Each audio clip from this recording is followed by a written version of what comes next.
Join me as we step out of the box, break away from the paradigm, and embrace our destinies. Take a walk into the dark with me. I'm your host, Brad Heath. Welcome to the OGS Network, coming to you from the OGS studios right here in Middle America. We got a good one for you tonight. Our guest is Brian Terrell. He is the founder of Dirt Cryptid Investigations. We're going to get into some Dogman and some Bigfoot and see what they've got going on here in Oklahoma. But before we do that, we want to thank tonight's tonight's sponsor, BratLegacyFilms.com. Brat Legacy Films currently filming the documentary Brat Ambition, covering the success stories of former military brats and what they're doing today. You can find them on Facebook or online at bratlegacyfilms.com. So let's get into this with our guest tonight, Brian Terrell. He's the founder of Dirt Cryptid Investigations. Like we mentioned, in 2017, his interest peaked and he began to research online and in the field, and quickly realized there was not a lot of information out there, and he wanted to fix that for us and be able to provide us with more information about what some of the people here in Oklahoma and in South Kansas, what they were experiencing and what they were seeing all through Oklahoma. You can find them on YouTube. You can find them on Facebook, TikTok. They do field investigations. They do consultations for people who have been affected by these creatures. So let's bring him in right now, Brian Terrell. Brian, thanks for joining us tonight. We appreciate it. Brad, thanks for having me on. I'm glad to be here. Hey, listen, this is a topic that we've hit on before. Our viewers and listeners really enjoy these shows. They have a good time with these. And it's something that I think mainstream media tends to avoid a little bit, but we are not going to do that tonight. We're going to dive right in. And if you could, Brian, just give us a little bit of background on you and what really started or piqued your interest into this topic. Well, when I was a kid, I would say probably about 11 years old, I found what now everybody calls a three-toed footprint down at the family farm. And I had no idea what I was looking at the time. And when I was a kid, we didn't have a whole lot of internet, stuff like that. I read a bunch of books. And at the time, I kind of fancied myself a tracker. And I didn't have a whole lot else to do, And so I was trying to figure out what this thing was that I'd found this footprint of. I knew whatever it was big. I knew it had three toes. But other than that, I didn't know because it was half in, half out of the creek. And there was only one footprint. And tried as I may, and I made a big circle. I never did find any more footprints. And fast forward to about the time I'm like 33, 35. I don't remember how old I was at the time. I was sitting around drinking a beer, watching some random Bigfoot show on TV in my living room, and they showed this three-toed footprint. I believe it was one of those ones from the Falcon Monster, if I remember right. I don't remember exactly what movie it was, but I mean, I dang near spit my beer out when I saw that footprint because it just sometimes when you see stuff like that, it triggers a bunch of memories, and all that stuff just came back to me. And I was like, holy crap, that's what I was looking for that summer, Yeah. And it really messed with my head, got me to thinking, brought up a lot of things. I was realizing that some of the stuff that was going on the farm that I was getting in trouble for, that wasn't me, And now that I'm a little bit older and a little wiser, and I know about their habits, and I know about some of their strange behaviorisms and stuff, I realized they were down there on the farm with me, but it really didn't hit me until much, much later what was really going on. Yeah. And ever since then, I've been an avid outdoorsman. I know everybody says that, but I would have to say I really am. Not only have I just about everything that Oklahoma has to offer, but I've also been a scout leader for, I don't know, over 20 years. And I spent a lot of time in the woods camping and fishing and just being out there. I'd rather be out there than indoors. But I would always run across these strange things, these oddball things. So as I was always aware as an adult that there was a really good chance that there was something else out there. But it wasn't until I got a little bit older, it wasn't really until 2003 that I actually had my first encounter with a cryptid. But, to be honest with you, 2003, when I saw my first one, I had no idea what I was looking at. Sure. Yeah. Much later, when I saw my first Dogman at 2008, it didn't stand up on its hind legs and walk. It was on all fours. And so, again, I was left not really understanding what I was looking at. I thought I was just looking at some type of mutant wolf-looking dog. Right. And so it wasn't until many years later that, I was listening to some podcasts. My brother sent me some podcasts and got me hooked on listening to podcasts. And that was shortly, before 2017. And once I realized, what a Dogman was and realized that I'd already seen one, I mean, again, mind blown. How do you process that? And I don't know. It's just, I started looking around or seeking information like almost everybody does that sees one of these things. And, there was nothing in my area, Northwest Oklahoma, Southern Kansas. There was really nothing. And so I started reaching out and asking questions and doing research. And, I just decided, man, there really needs to be some kind of platform for my specific area where people can reach out, tell you what's going on, and talk about and create a safe place. And if somebody, if there was somebody that was scared, had some activity going on, and, a lot of times this, especially Sasquatch activity, is mistaken for aggressive behavior.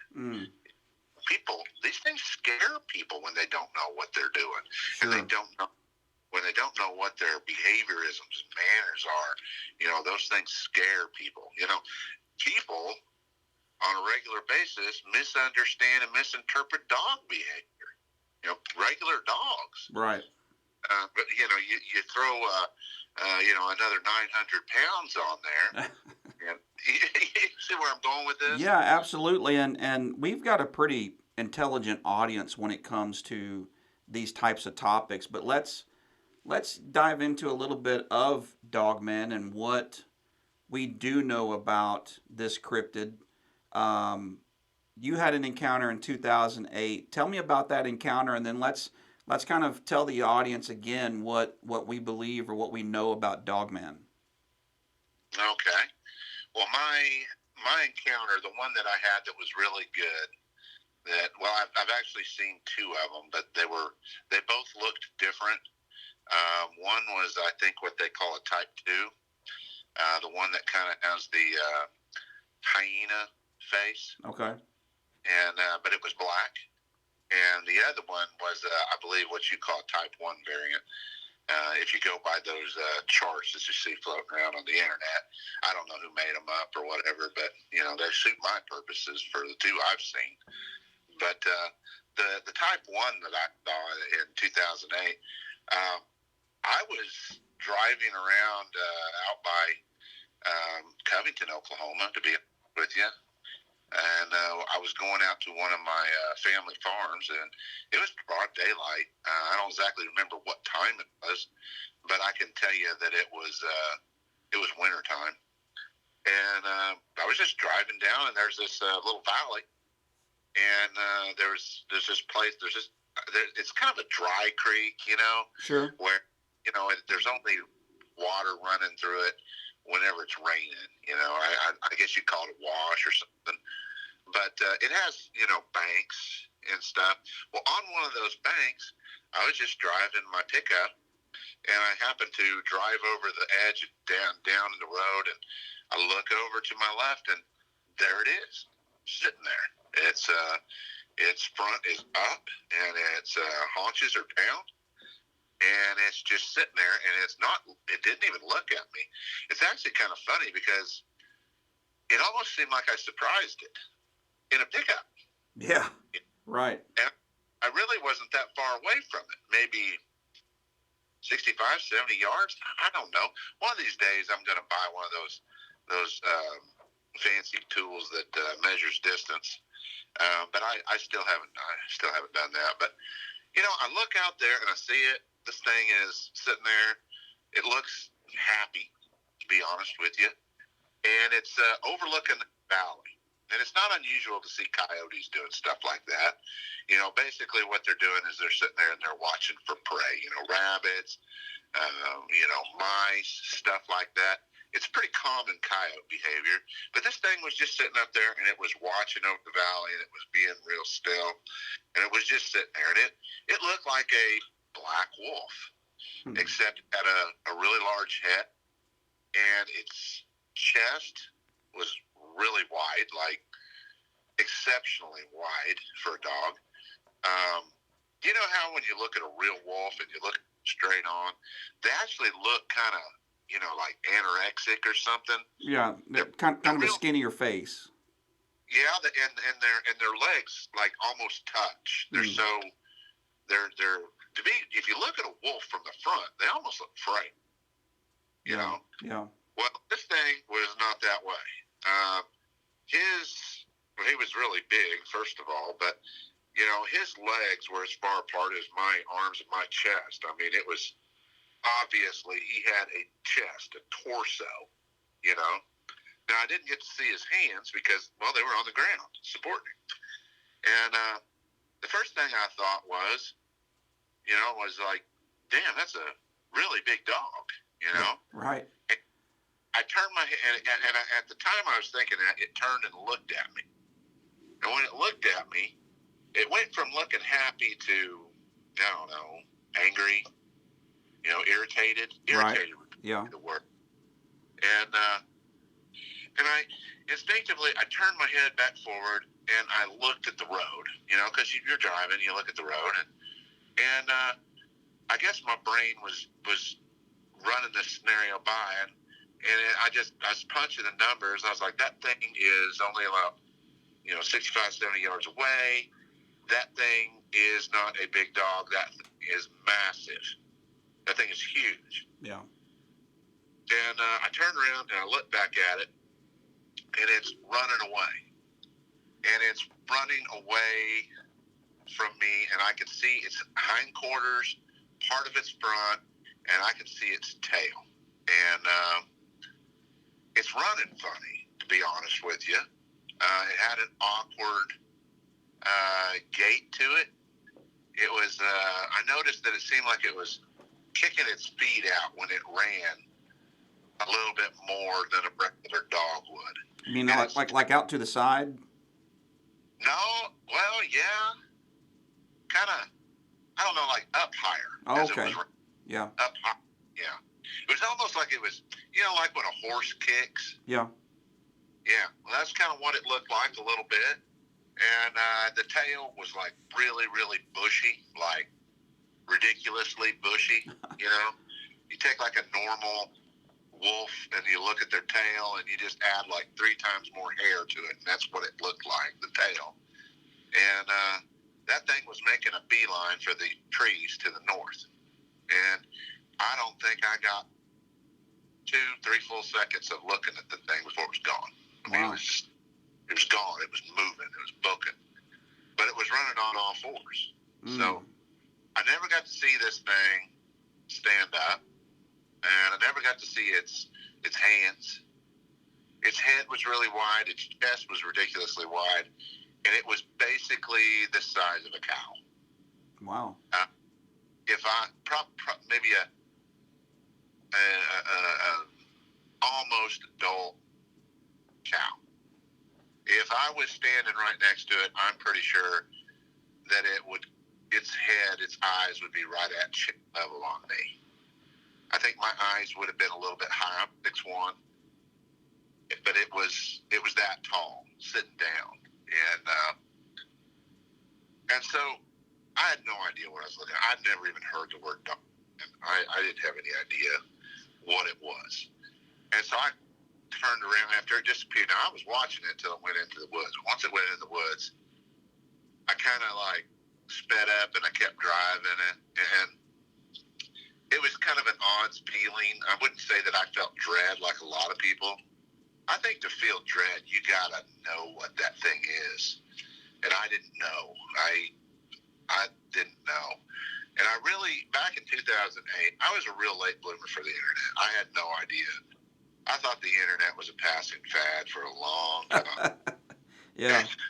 So, but I did have an email account back then, and people used to send you pictures on your email account. You'd open it up, and it'd be something funny or some little haiku thing or something.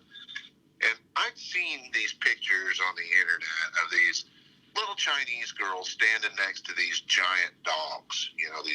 These mastiffs and stuff like that. You remember those? Sure. Yeah. They still go around the internet every once in a while. They'll pop up, and I just told myself, I was like, well, that must have been what I seen. I saw some kind of dog that had some kind of, it was a mutant, for lack of a better way of putting it. And maybe it, because humans have gigantism. Why couldn't an animal, Right. Sure. It's not out of the realm of a natural possibility. So for a long time, that's basically how I justified that in my mind. And I didn't have a name for it, so I called it a wolf dog. Actually, me and my brother started calling it a wolf dog because, the first thing that I thought about is, my brother, he goes out and he coon hunts at night on our property over here that is literally 3/4 of a mile to the east of where I saw that thing. And I'm sitting here thinking, man, I don't want my brother to run into that thing at night. Right. But there was only one place up there back then that you could get a cell phone tower, and that was at the top of the hill. So I drove to the top of the hill, and I got on the phone, and I called my brother, and I asked my brother, I said, hey, and I'm trying to think of a way that I could ask him this question without him making fun of me and thinking I'm a tard or something, And do you have a brother? I do, yes. Does he make fun of you insatiably every chance he gets? No, because he knows I'll take him out. Well, I should have got my bluff in earlier with this one, I'll tell you what. But now I'm sitting here trying to think, how am I going to explain to him what I just saw? And, in a convincing manner. Well, I kind of decided that wasn't really possible. You don't go tell your brother, hey, I just saw a wolf that's as big as a cow. Right. It's like, so I called him up and I said, hey, man, I just saw this ridiculously big black dog over here. And he's like, oh, really? He's like, well, how big was it? Well, and I kind of dodged that question, It was kind of like, it was really ridiculous. It was really big, really big. I saw it at a distance, and I kind of spun that part as I remember. But I asked him if he'd seen anything or anything, and he did mention that he'd seen some really big dog tracks down at that place. Mm-hmm. And I said, well, how big were they? And he goes, well, they were bigger than Hobo, and Hobo was he was a really big neutered walker coon dog, and he was a big boy, and he had big feet. So I'm gonna, and my brother didn't think much of it. He just thought it was somebody out there fishing or something with a really big dog. But I'm going to guess, Hobo's footprint was he was a big boy, probably 4 inches across. And most wolves, their footprint is, over 4.5 inches. The adults they're 5 inches, but really nothing bigger than that. Right. But for my brother to notice that it was a lot bigger than Hobos, I'm thinking that this footprint that he saw back in the day must have been, pushing 5 inches. And I'm thinking it might have been that dog. It might have been that Dogman.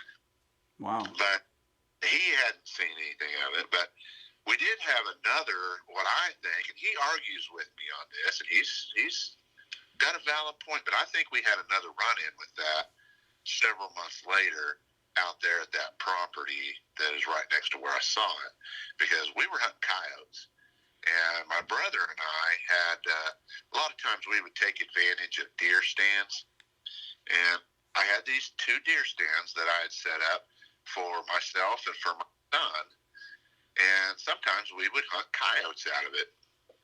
Well, we had the perfect set. I mean, the wind was in our favor. Everything was right. It was nice and quiet. And I actually set out like a fake fawn decoy, and I actually had some doe pee that I put on there just to, convince them. And so I started blowing on my, my wounded fawn call. And I mean, all of a sudden, and my brother was actually in a tree about 15 feet straight north of me. Okay? So he was basically watching one direction. I was watching the other. But we could both turn around and see everything. We had a pretty good field of view. But anyway, so here comes, all of a sudden, I start blowing on this call, and all of a sudden we just hear all hell breaking loose to the north, probably about 200 yards to the north. And I mean, whatever this is coming through the woods like it don't care about nothing. And I got to admit, my first thought was, oh man, we're calling in a cow, because I've called in a lot of cows. Cows are nosy. You ever hear the word nose? People say nosy heifer. Yeah.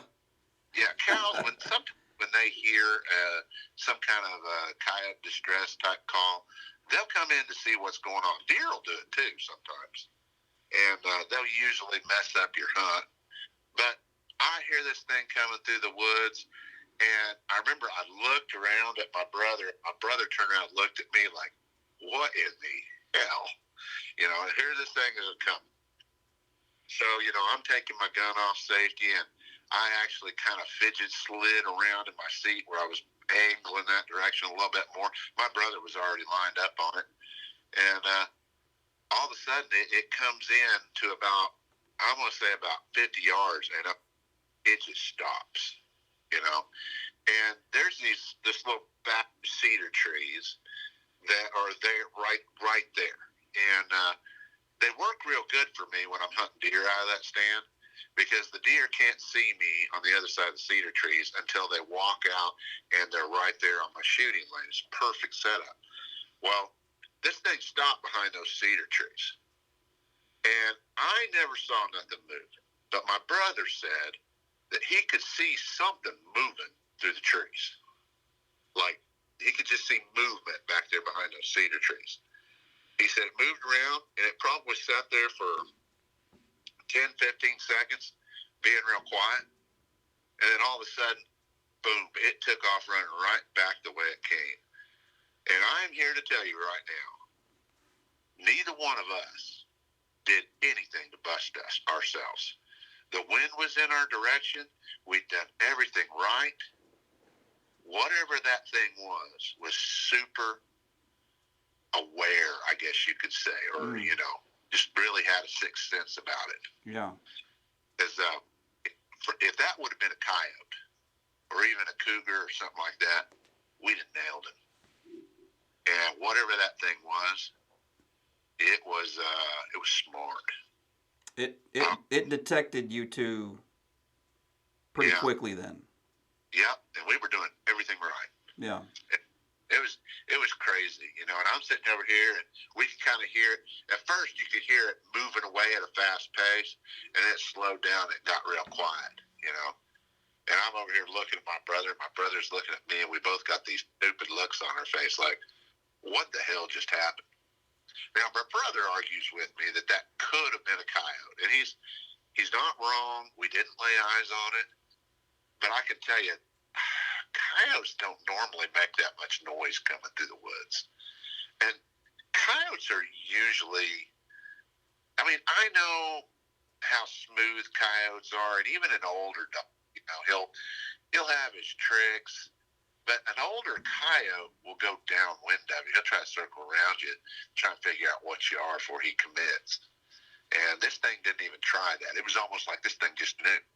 Yeah. You know. And so, as far as that goes, it kind of almost acted more like a cat in that manner. But I'm just kind of rambling here. But I still, to this day, I believe that was that Dogman. Now, my brother, he prefers to not believe that.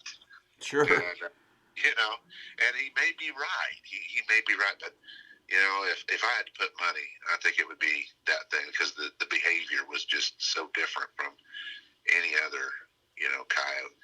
So, but anyway, and it sounded bigger coming through the woods. Well, so, since we're talking about some type of intelligent creature moving through the woods, let's transition to Sasquatch. I know here in Oklahoma, one of the hot spots is considered to be southeastern Oklahoma, but really these sightings and reports are coming in from all over, are they not? Oh yeah, anywhere there's a river or a flowing stream. Yeah. Yep, they're all over. I mean, we get reports up in northwestern Oklahoma, where there's not very many trees and hills and things to hide in, right?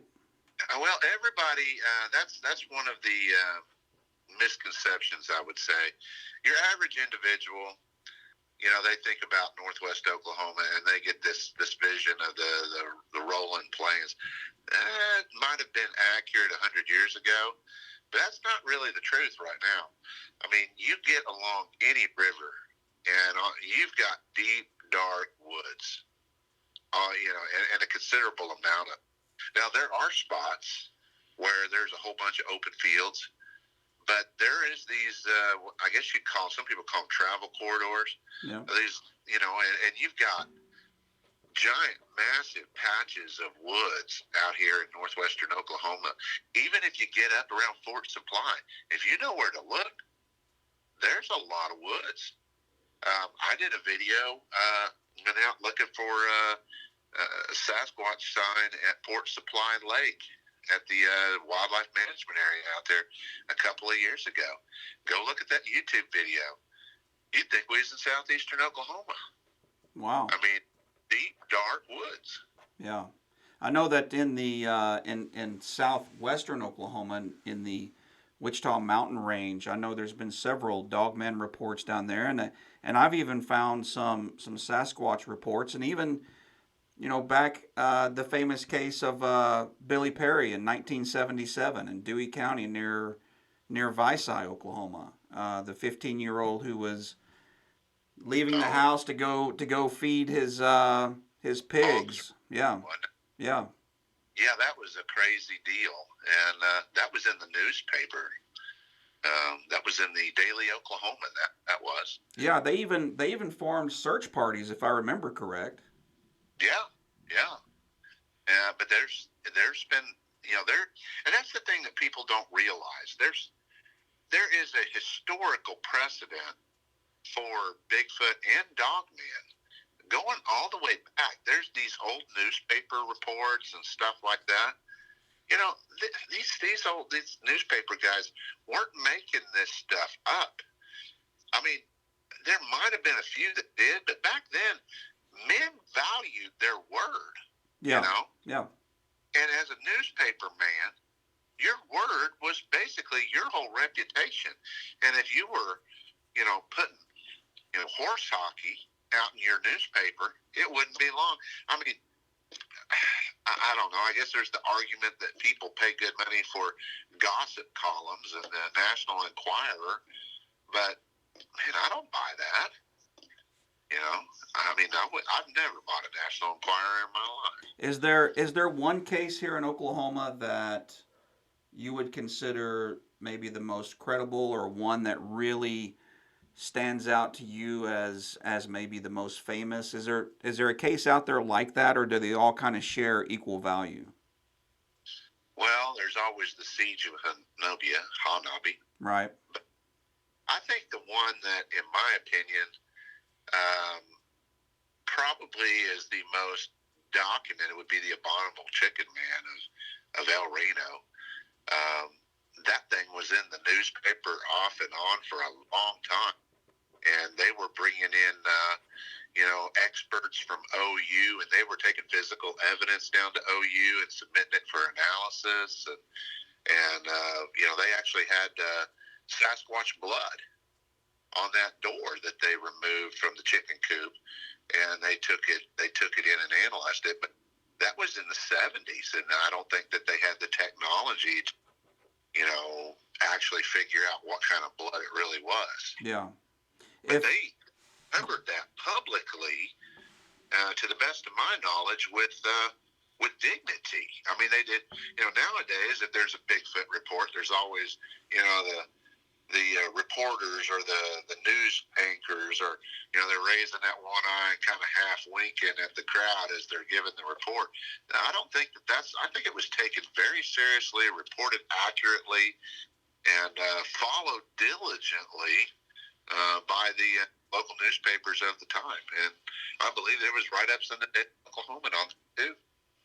Right, and I think we've seen an increase in kind of the turning a story into a laughable situation, because there's probably something that they can't explain what it is, and so rather than trying to research it and figure it out and do all those things that you're doing, it's just easier to laugh it off and make fun of it and just move on. We've seen it with UFOs. We've seen it with all kinds of things. So I'm not surprised that they would take that turn eventually.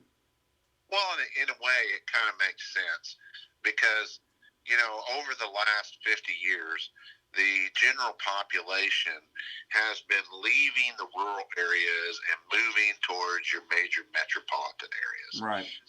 So, and I'm just going to say this, it might offend people, but, when you got a bunch of city people sitting around and they're like, Bigfoot, whatever, it doesn't have to, the first time you go out and actually walk out into a national forest, you realize I could get lost out here and they would never find my body. I could take off and disappear in here and never come out. There's so much habitat. There's so much unexplored area just in southeastern Oklahoma. The Comanches and the Washitas over there. I mean, it's humbling. You can drive through there for hours. Yeah. You'll be in the forest. People don't realize it. That national forest down there, the Comanches, that is one of the smallest national forests that we've got. It's bigger than the Oklahoma City metro area, I bet you. Yeah. Yeah, it's big, it's hilly, there's creeks and streams, and there's plenty of habitat. There's all types of game walking around. Yeah. They don't realize that because they don't get out there. But they're usually the first ones to turn their nose up and laugh at it. Yeah. What do you think? What do you think is behind, or maybe you don't have an opinion on it, but what do you think is going on with the disappearances that take place in our national parks and forests?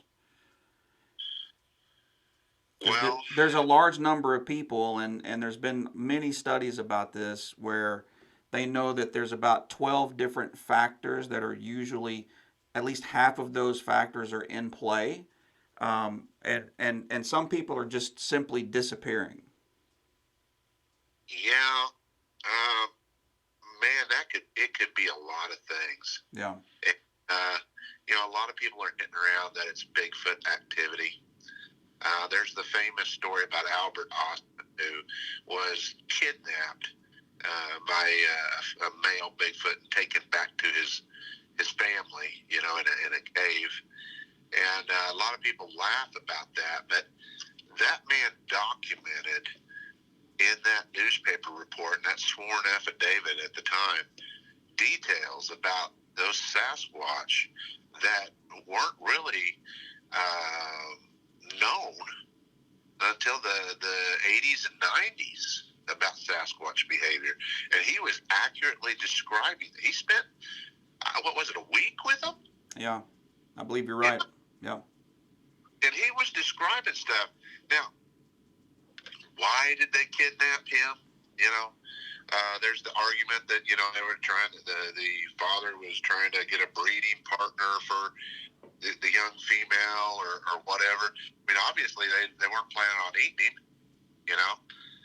And I can understand the breeding concern. I mean, that's a natural thing, and it's in one way or shape or another, it's a concern of every animal, But why are these old men that are like 80 years old, way past their prime, that like that one that David played where the sons took him out, this 80-year-old man set him on a rock, said, shoot any deer that come your way. They come back 45 minutes later, he's gone, And what happened to that guy?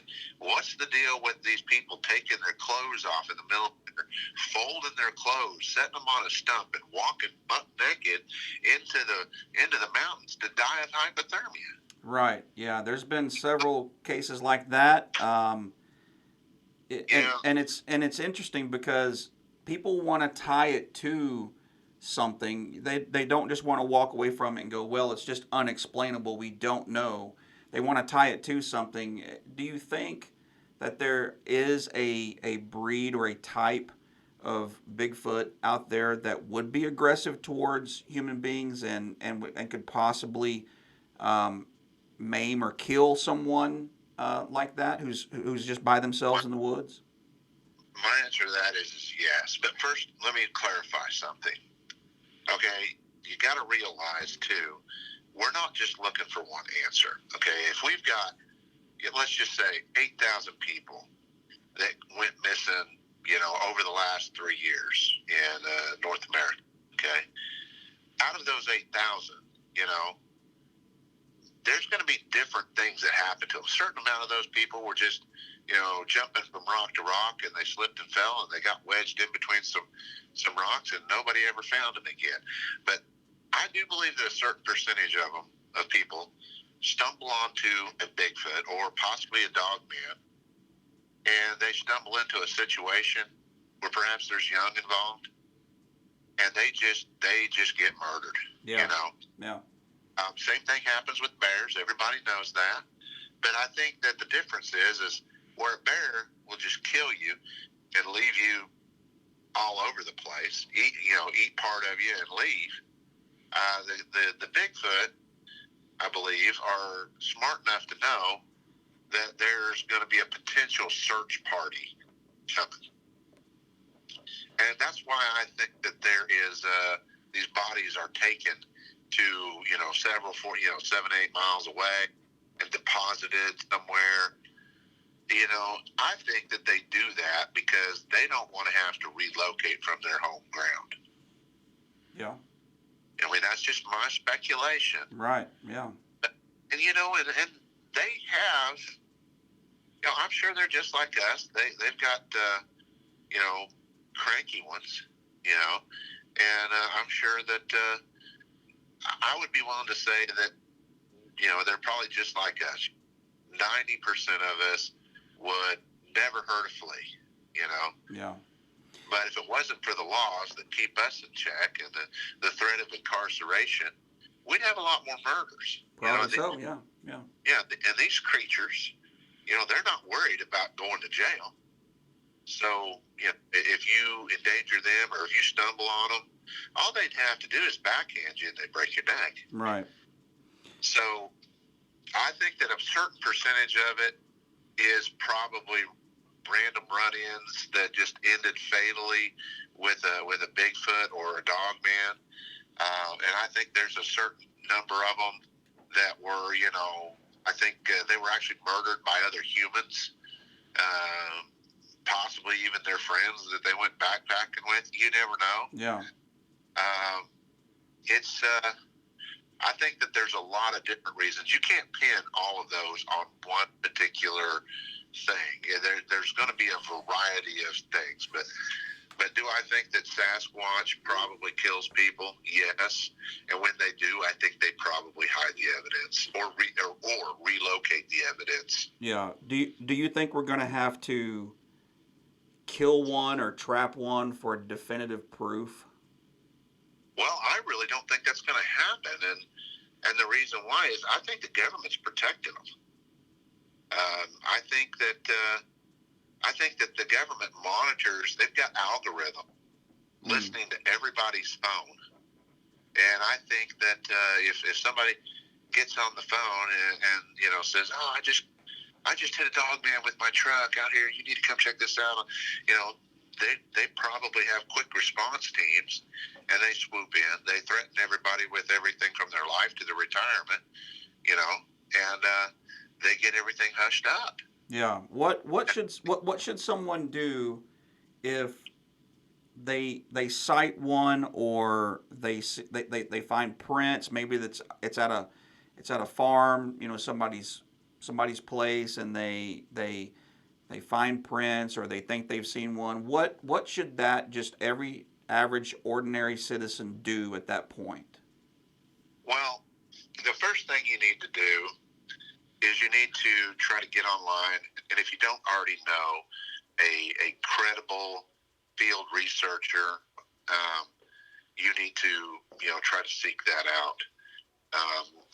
Sometimes that can be difficult, who you're getting into bed with on those deals, and but there's the BRFO horror stories. A lot of people hate them. A lot of people think they're great, but the truth is you need to get a hold of somebody to document it, to try to document it, because there's a reason why, nobody thinks that Bigfoot is in Kansas or Northwest Oklahoma. It's because nobody is reporting it. Yeah. People are afraid, and they're afraid that, their local people, almost every single crypt researcher or investigator that does this type of work, they all have an oath that they've given publicly that they're not, if you want to remain anonymous, you can't. It's that way with me. I've got reports, that I am the only person that knows that name, not even the other people within my group. I've got reports that they said they wanted to be anonymous. We've got reports that Jeff Hatfield, one of the guys that I work with in the Red Dirt Cryptids, he's taken reports, and they're anonymous, and I have no idea who reported those. He's the only one. Wow. Well, it's good that you guys offer that to people, because I think there are a lot of people who initially are just, concerned about the backlash of reporting something like that. Right. And I felt that before, When I saw my first flying cryptid in 2003, I thought, oh, surely I'm imagining things. But when I saw my second one, I was stupid enough to go to work and ask my fellow co-workers who were in the same area all the time, just like me. I'm thinking, well, I've seen two of them. Apparently one of the other guys has seen one. I was stupid enough to ask them at a safety meeting, and I got laughed out there, And that is just how people treat each other nowadays. People treat each other poorly, and it really is. Yeah, and part of the reason why we do what we do here is to help spread the word, to give people a voice, to let them express and tell their stories. Some of our guests are not an investigator. They're not someone who's done endless amounts of research. They're just someone who's seen something and have experienced something. And those tend to be great guests, because they're just telling their story and what happened to them, and we want to give them an opportunity to do that. So that's why we, from time to time, we'll have just an ordinary citizen on to talk about what they've experienced. Brian, we could do 2-3 hours on this easy. I mean, I've got a list of questions that is as big as the sheet of paper in front of me, but I want to save some of it, because I do want to bring you back. I want to have you back on, and maybe sometime in February. I want you to catch us up on your latest investigations. What's been going on with that. What else is going on with the Red Dirt Cryptid Investigations. But tell us, if somebody wanted to find you guys, where's the first place they should look? Well, we've got a presence on Facebook. It's the Red Dirt Cryptid Investigations. You really can't miss us. I've got a presence on YouTube. I've got a YouTube channel. We actually do videos where we go out, either investigate eyewitness or not investigate eyewitnesses. We interview eyewitnesses, and sometimes we go out and we investigate certain areas that are local hotspots, and we look for evidence. Although unfortunately, there's it's kind of unusual for us to actually go out and find evidence. Although here lately we've been doing pretty well. But you're going to go out 10 times before you find one footprint, and but we just basically there's YouTube, there's Facebook, and I've got a little fledgling TikTok account that we've just started. I'm still trying to figure that platform out. Yeah. Yeah. Well, So, luckily my producer Aaron the Baron, he's a younger guy, so he can figure all that stuff out for me. I leave that stuff to him. oh yeah, Yeah, I'm so telling you, I've got that going for me. if you want to communicate with the younger people, you've got to break down and be on a platform other than Facebook. They say Facebook's for boomers, right? That's what I'm hearing. They've all abandoned. Anyone who's like 40 and under, I think, has abandoned Facebook just about. Yeah, I know. Yeah. And it's a fad thing. There's the Snapchat. I had a Snapchat account for a little while that was a personal one, but man, I just don't get that stuff. And but hey, if that's what they're into, if you want to reach them, you got to speak their language. No doubt. And we're going to post this show tonight. I'll include a link to your page. I encourage everyone, all of our listeners and viewers, to go check out the Facebook page. Go check out the YouTube channel. Like everything that these guys are doing, because it's important research. It's putting the information out there for us to follow. And like I said, Brian, let's bring you back. Let's bring you back sometime in February, and then maybe sometime in the future we'll actually get you here in studio. Maybe we'll do like a big 2-hour show or something. Oh, cool. Yeah. I've never been in a real studio before. Well, we call it a studio, but it's a real. It's a studio, but it's also my movie room. I do some producing on the side, and so most of Right. the stuff in here is all about movies. But yeah, this is where we do the show anyway. But yeah, I'd love to have you come in, sit with us, and do a bigger show, and we can really dive into some of this and what's going on here in Oklahoma. Well, I'd love it. All right, I'd love that's Brian Terrell, everybody. Red Dirt Cryptid Investigations. Brian, we appreciate you coming on, and we'll talk to you soon. Thanks, Patty. Thanks for having me on. All right, thank you. Bye-bye. So that is a quick look into what we have going on here in Oklahoma with Red Dirt Cryptid Investigations. It's southeastern Oklahoma that gets all of the attention. It's kind of the Bigfoot hub, so to speak. It's Bigfoot Central. That is where they have the Bigfoot Festival. Gas Squatch is down there. If you've never been to Idabel, Oklahoma, you need to go check out Gas Squatch. There's literally a gas station with this giant, I don't know, it's got to be 50, 60 feet tall Sasquatch holding his Gas Squatch sign. Our Lieutenant Governor Matt Pinnell was so impressed by it, he had to take a selfie with it. So we appreciate Brian for coming on. Again, go check him out, Red Dirt Cryptid Investigations. You want to follow them, let them, give them a like, and let them know that you heard them here on OGS. A couple of things real quick, and then we're going to get out of here. I know we've been talking about this Oklahoma City bombing story that we've been working on. Investigating the death of Officer Terry Yakey.